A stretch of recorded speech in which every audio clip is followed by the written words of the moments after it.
బుద్ధి ఉందా? ప్రతిపక్ష హోదా ఎవరు ఇస్తారా? ప్రజలు ఇస్తారు. నాకు ముఖ్యమంత్రి ఇస్తే నేను అసెంబ్లీకి వస్తానంటే నేను ముఖ్యమంత్రి ఎవరిస్తారు?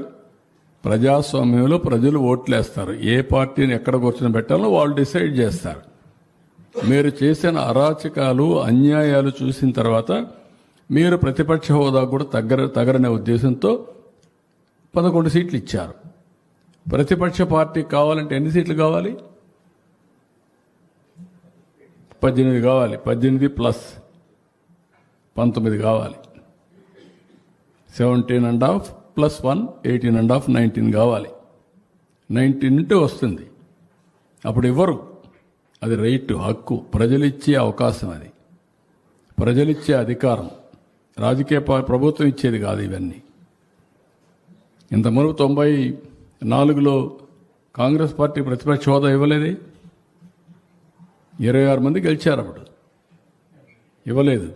ఎందుకు ఇవ్వలేదు?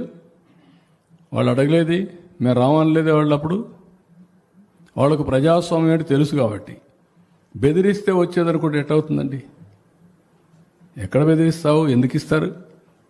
ఆ రోజులు అయిపోయినాయి. బ్లాక్మెయిల్ చేసే రోజులు కూడా అయిపోయినాయి. ఇంకా మళ్ళా గొలగరాయి డ్రామా, కోడికత్తి డ్రామా, గొడ్డల వేటు డ్రామా. గొడ్డల వేటు, గుండెపోటు నేను నమ్మాలా? ఇప్పుడు కూడా నేను నమ్మాలా? నీళ్ళు ఇస్తే నీళ్ళు ఇవ్వలేదని నేను నమ్మాలా? ఎరువు ఇస్తామంటే ఎరువు ఇవ్వలేదని మీరు హైజాక్ చేస్తే మేము మిమ్మల్ని రైతు ఉద్యమంగా భావించి మీకు జోహార్లు కొట్టాలా? వాళ్ళు దగ్గర పెట్టుకొని పనిచేయండి మీరు.